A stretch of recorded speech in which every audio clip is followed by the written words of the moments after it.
This is Agriculture Today, and I'm Shelby Varner with the K-State Radio Network. K-State grain economist Dan O'Brien kicks off today's show with a grain market update. He talks about the current market conditions and options for risk management. Continuing the show is K-State wheat specialist Sarah Lancaster and K-State wheat scientist Jeremie Kouame with why growers should be taking control of kochia in their fields right now. A weather update with K-State meteorologist Chip Remond completes the shows for this week. Chip says how current conditions have a lot of fire risk and if that will change next week. That and more is coming up ahead on Agriculture Today.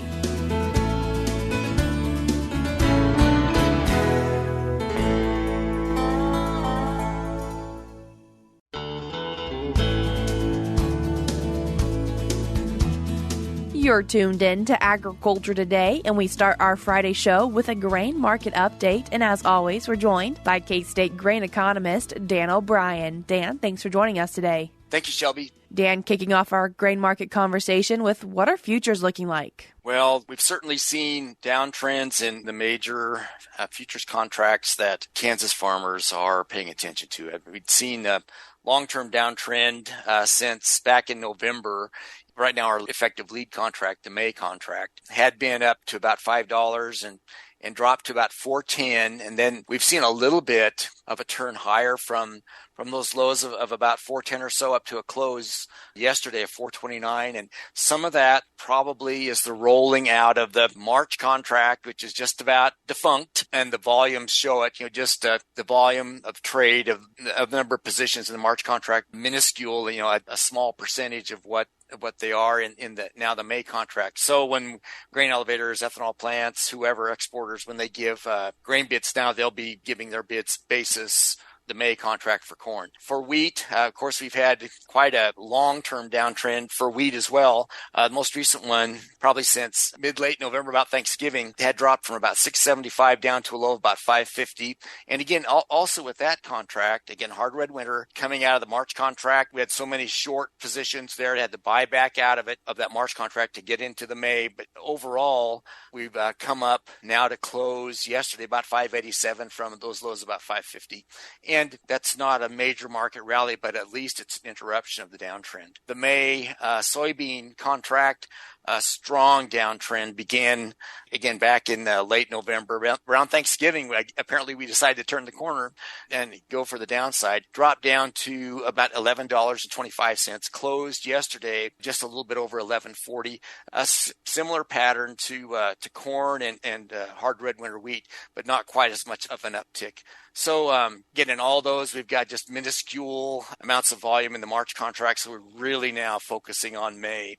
And really, and I think as you and I are talking through this and are looking, we might talk about risk management for harvest type contracts. We're look at the volume out in the December contract, and you have a 268,000, 5,000 bushel contracts that are traded in D's corn, and that compares to 646 or so thousand for the May contract. So we have volume out there in December. So that's good to know and when you look at July wheat, about 72,000 for hard red winter, 72,000, 5,000 bushel contracts, versus May at about 120,000. So again, you have some volume out there, new crop contract. People are starting to think about that. And in November for soybeans, 119, basically 120,000, 5,000 bushel contracts. And that compares to the May contract at about 345. So, it's worthwhile looking at that, I guess, where the volume in these contracts are at. And to keep in mind that predominantly we're still pretty much front loaded. We still have most of our attention now set on the March contract and the May contract. What happens in that will have an impact on the harvest prospects throughout the year. So the market has come to March 1st. And with that, I think we start taking more of a spring mindset instead of a winter mindset. And field work, crop production uncertainty in the U.S. all just around the corner. We've got a March 8th WASDE report, which will give us more information out of South America. We'll see what the USDA deems is a good forecast for South American corn, soybeans, particularly Brazil, Argentina. And then at the end of the month, end of March coming up, we'll have a prospective plantings report, and that has the potential to bring a fair amount. Well, that's a nice polite word to say a lot of volatility for the grain markets as we kind of wrestle on this question of whether we'll plant more corn or wheat or grain sorghum or soybean acres here in the U.S. We already planted most of our winter wheat, but spring wheat would still be coming. And Dan, before we talk about cash flow fast, wanting to really think about, are options something that producers might want to use to manage risk? Yes. We've fallen far enough. The prices that we'd be insuring would be down near some of the crop insurance insured levels, like for PLC, et cetera. For instance, for corn, geese corn closed yesterday, 463. You look at a 460 put option for about 35 cents. Well, 460 minus the 35 you'd have to pay, you're down to about 425. And that's below the ARC price now for corn. And I think the PLC price is 401. So we've dropped far enough now on the futures sets of contracts, particularly for geese corn, where if we did go in and buy put options, our price insurance is not that far above even PLC. And I'd say for wheat, again, we closed yesterday for July wheat at 574, 570 put option is 34 cents. So 570 minus 34, you're about 535. Deal with the broker, you're 534, something like that. And that's just at the futures. And again, we're not far from I believe wheat's 550. So that's a real issue for people to wrestle with. Now we're low enough for, if we have bushels that aren't farm program related, if we want more upfront control of our coverage, we could go in there and give ourselves some price protection. But we're low enough now to where it compares to some of what the farm program offers. I'd say just quickly then for soybeans, November soybeans closed 11.33 yesterday at about 11.20 is the closest option. 11.20 minus about a 63 cent put option. That'd give you price insurance at about 10.60, something like that. And I think that's still sharply above the like 8.90 thereabouts, $8.90, $9 for what you'd have for the PLC contract. So if anything, probably the price coverage and risk management opportunities for soybeans are probably more attractive than the others, because the others are already kind of mired down pretty close to where the other farm program price protections are. Circling back now, Dan, to what is cash looking like right now? Cash markets are, of course, they've suffered as the futures have fallen off, and we're back to the days where we're gauging our corn prices off of how close they are to $4. And there was a time when that was $5 and then $6 that we were looking at. Well, now the highest cash corn prices in these different locations that we follow, again, Colby, Salina, Topeka, Garden City, Hutchinson, Columbus, they're all above $4, but there are other elevators offering $3.99, $3.80, $3.85, something like that. Just depends on the elevator and their situation. So highest prices in these areas still above $4. New crop bids are highest in Southwest Kansas. There's a 473 bid, and that's a 10-cent over basis for that'd be the D's contract. So many others are kind of in lockstep around 438, 443, 423 in different parts of the state. So you have that one demand center higher bid and others a little bit lower. Grain sorghum, not too dissimilar. You still have in Salina, Topeka, and Hutchinson, still strong export demand we've seen for grain sorghum, propping up the cash price, and again, a 17 over basis in all those main export locations versus about either 9 or 19 under for corn. So again, grain sorghum has a chance to stand on its own 2 feet when they have this strong Chinese demand for beverages, alcohol within their country. Soybean bids they all have a 10 in front of them, except in Hutchinson where we get to 1108. So again, far cry different from the 12s and 13s that we've seen for most of the last year or 2 years. New crop bids ranging from a low of 1033 out in Colby to a high of 1090 out in the Hutchinson area, 1077, 1073 or so in Salina, Topeka, again, Columbus. It is as it is. And for wheat bids, I don't know how many people still on the farm still have old crop wheat, but their new crop bids they're over 5 now, and most of them probably have cost reduction goals of over 6. So we're seeing lower wheat bids. Highest bid that I'd seen for new crop pricing is $5.49 in the Hutchinson area, $5.39 in Salina and Topeka, closer to $5.14, $5.24, $5.18 in the Colby, Garden City, Columbus area. And new crop soybean corn price ratios generally still favoring soybeans, but not by as much. Again, the decline on the soybean side has taken some of the luster off of soybeans relative to corn. But again, a lot of that will be in eastern Kansas, but the bulk of it's in the eastern and central corn belt, where you'll have corn versus soybean acres really dominating things. And as we round out today's conversation then, Dan, a quick update on what exports are looking like. Really, a lot of dynamics. Perhaps part of what also has given some strength to prices is that we've gotten low enough apparently now where world buyers have been able to come in.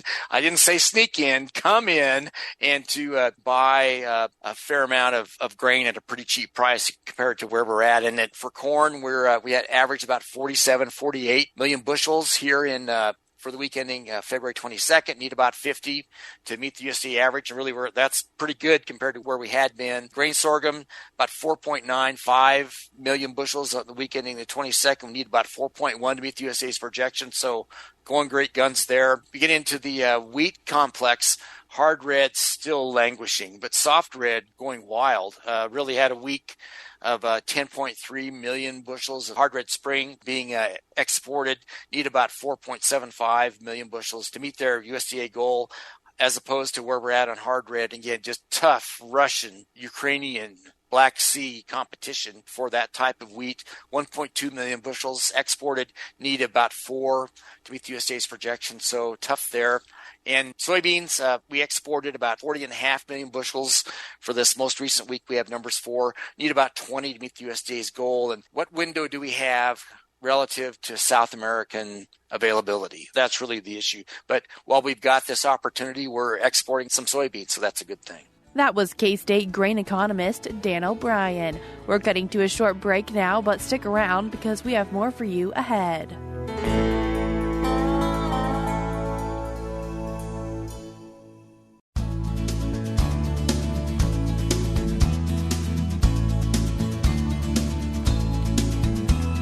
You're tuned in to Agriculture Today, and we continue our Friday show discussing kochia. And to talk about it, we're joined by the new K-State wheat scientist at Hayes, Jeremie Kouame, and K-State wheat specialist, Sarah Lancaster. Sarah, Jeremie, thank you both so much for taking the time to join us today. Thanks for the invitation, Shelby. Thank you, Shelby, for having us. Jeremie, you are new in Hayes, Kansas for the Western Kansas part of K-State Research and Extension and serving as a resource for the producers out there. And so as we're talking about kochia, why are we talking about it right now? Now, actually, is the time to finalize our plans for Kochia Control for the upcoming growing season. Because in Western Kansas, kochia emerges very early. In February, for example, it started emerging. And so those first flashes of weeds are going to use the moisture of the soil, and which can be detrimental for our crops. And so if we want to achieve a good yield, we need to get those first flashes controlled. So this is really important because getting our pre-emergence herbicides out there, it's going to prevent those from emerging and being competitive with your crop. So what is some of that pre-emergence control? Well, the options that work well with kochia, we have a tank mix of dicamba and atrazine. So tank mixing dicamba and atrazine will help us achieve a good control of kochia, this first flush of kochia. And so if producers are seeing it in their fields, go ahead and try to take care of it now? Of course, because we need to get those first flashes that are coming up. Because kochia, when it starts emerging, we have a big flash. So they need to take care of those if they want to achieve a good control of these weeds for the upcoming growing season. If people had kochia in their fields last year, should they be more concerned about having it again this year? Oh, yeah. So, because the kochia comes from the seed bank. If last year they had a problem and the plants were not well controlled and they allowed them to produce new seeds, those seeds are going to come as seedlings this year and will be detrimental for the growing season. And so if they had kochia last year, chances are like they will have a kochia pressure this season too. So one thing we might add to that discussion is just the importance of flumioxazin or Valor types of products.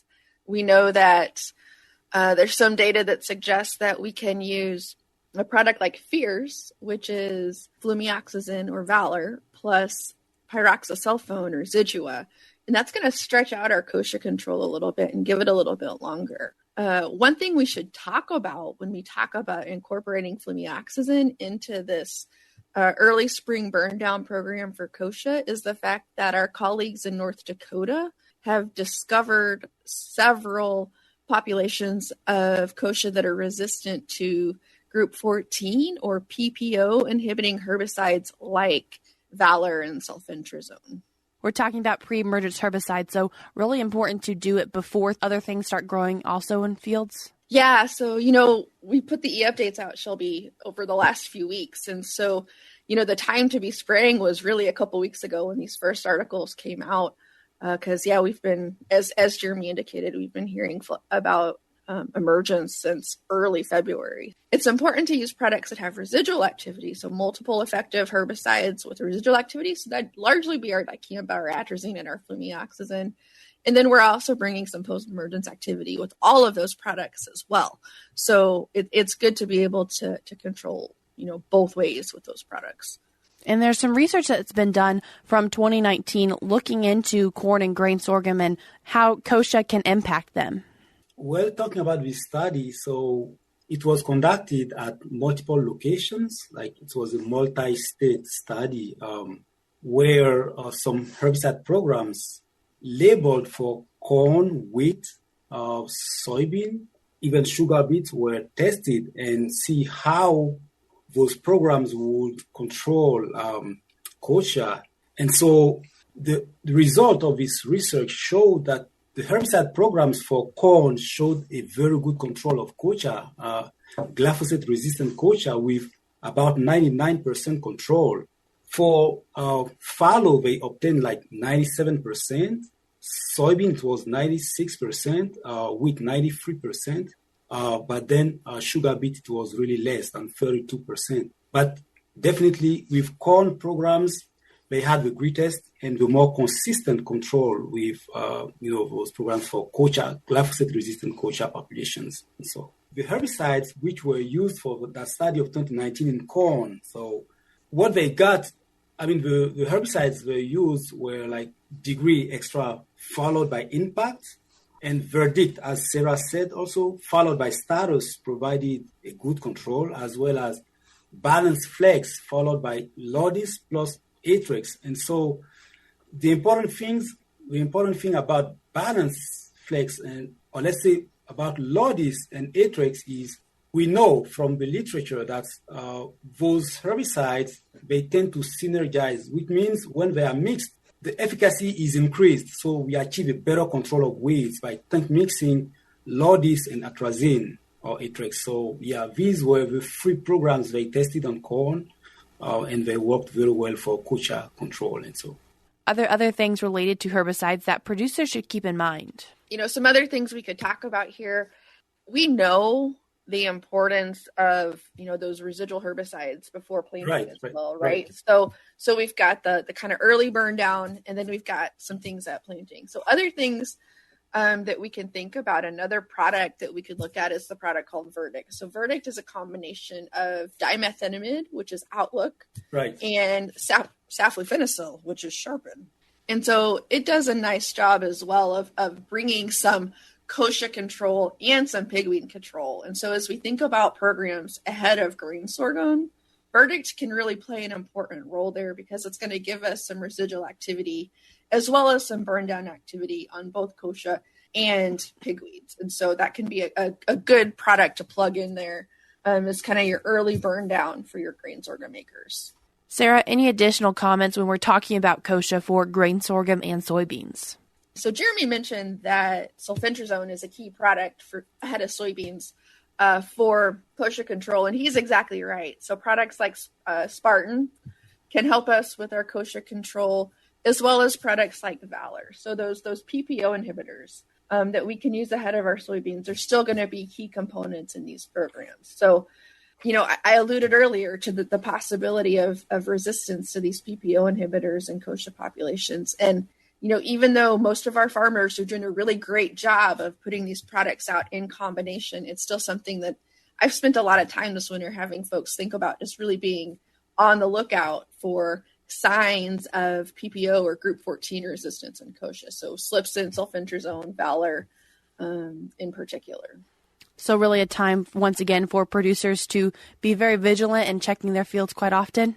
Absolutely. One of the best weed management tools we have are our footprints in the field, Shelby. So whether, that's our actual farmers, or whether that's their farm agronomists or as a crop consultant that they've hired on, boots in the field cannot be replaced. Although I will say, satellite imagery, drone imagery, all of those types of things allow us to gain efficiencies in this space as well. So scouting and just being vigilant and watching those fields are super important. A lot of Kansas farmers are used to raising livestock as well, right? And so you're not going to go weeks and weeks and weeks without checking on your cow herd. You shouldn't go weeks and weeks and weeks without checking on your field either. I think that's important to say. And so one last comment about scouting, Shelby, would just be, a reminder that folks should be on the lookout for escaped weeds that can't be explained by application conditions or environmental conditions. So I really have concerns about this PPO resistance in kochia and want our farmers and consultants to be on the lookout for it. Sarah, Jeremie, I appreciate you both taking the time to join us today and discuss kochia with us as we look into our crop fields this year. Thanks, Shelby. For having us. That was Kansas State University wheat specialist Sarah Lancaster, and she was joined by the new K-State wheat scientist in Hays, Jeremie Kouame. If you would like to reach out to Jeremie because you are in the Hays area, you can do so using his email, jkoUame@ksu.edu. Again, that is jkoUame@ksu.edu. I will link it in today's show notes. Also in today's show notes, I will link the agronomy e-updates if you'd like to learn more about kochia. The first e-update is from February 15th, titled Preplant Herbicide Applications for Kochia Control. The next one is from the 22nd, titled Late Winter Kochia Control and Fields Going to Corn or Grain Sorghum. There will be another e-update on February 29th, discussing fields going to soybeans, sunflowers, or wheat. I will link all these, of course, in today's show notes, as well as a way to sign up for these e-updates to go directly to your inbox every week. That address to do that is eupdate.agronomy.ksu.edu. We're getting to a short break now on Agriculture Today, but when we come back, we'll be joined by K-State meteorologist Chip Remond with a weather update.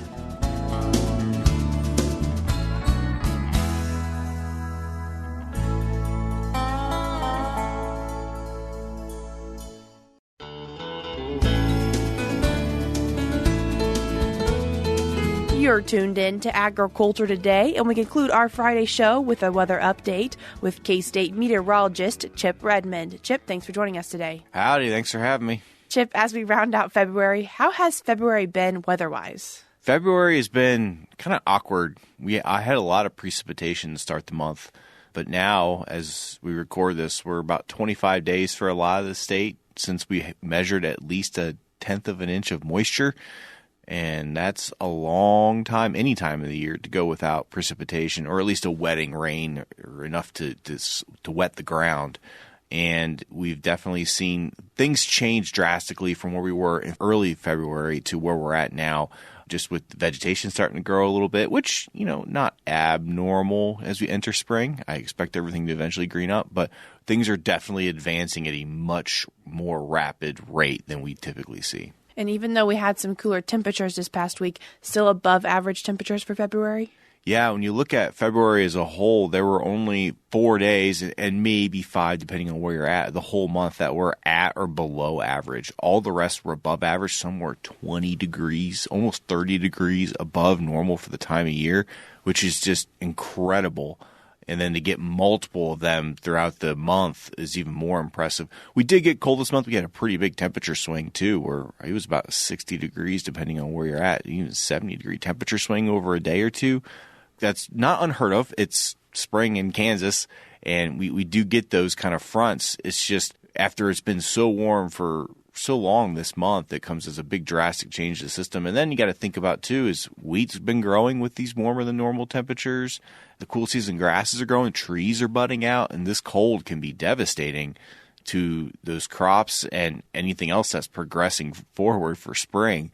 When we get down to this, we had single digits and we had teens across most of the state, and that's really cold compared to being 80 degrees 2 days before that. And as it has been really warm and dry, needing to mention that there's a lot of fire risk right now. Yeah, 25 days without a wetting rain and 20 degrees above normal temperatures, and we throw in some wind on a lot of those days, and things have really dried out across the state. We see it with the soil moisture, where we've basically cut in half the moisture we had in January at the topsoil, and we don't even have really active growing vegetation. And that's resulted in a gradually and even rapid drying of fuels in a lot of places, especially the western half of the state. And now we're seeing fire move through timber areas again where we didn't have that when we had moisture in January. And the grasses are drying out every afternoon, especially with some prevalent sun and wind, and we're looking at very aggressive fire behavior that's very hard to suppress and can lead to large fires. Been lucky in the state so far. Our neighbors to the north and south, unfortunately not so much, especially Texas. But that goes to show there's a lot of grass out there in parts of south central, southwest, and even western Kansas that's very equivalent to what they've had in Texas for the grass fuel loading. So I'm really worried we get a fire in the right place. We were set up for a really bad fire season quickly. Whereas before we weren't really expecting it to be that bad, but we've lost that timely moisture and things have dried out. So we need to be really smart and avoid fire starts until we get another widespread precipitation event. And what do we see looking forward for weather? Unfortunately, we're going to warm right back up this weekend. We're talking really warm, 80 degrees again potentially for most of the state. And we're going to hit a peak on Sunday with the warmth. Then we're going to have a cold front come through, very similar to what we had a couple of days ago with that big temperature swing. Not quite as dramatic this time, but very problematic for fire weather and fire starts if we do get any. And then getting into next week, temperatures moderate some. We'll see temperatures only running about 10 degrees above normal instead of 20 or 30. And that will be accompanied by continued dry conditions, occasionally breezy. And the next chance of precipitation really isn't until late next week, where we get another storm system. And right now it looks like it has a little bit more moisture to work with, which will hopefully bring some precipitation for parts of the state. But these systems have typically trended further north and east as we got closer to the event, which makes it drier and warmer for us and with less moisture. So hopefully we can buck that trend with this upcoming storm and get some moisture in here. Chip, I appreciate you taking the time to join us today and give us our weather update. Yep, thanks for having me. That was K-State meteorologist Chip Remond. That's all we have for you this week on Agriculture Today, but we'll be back with more for you on Monday.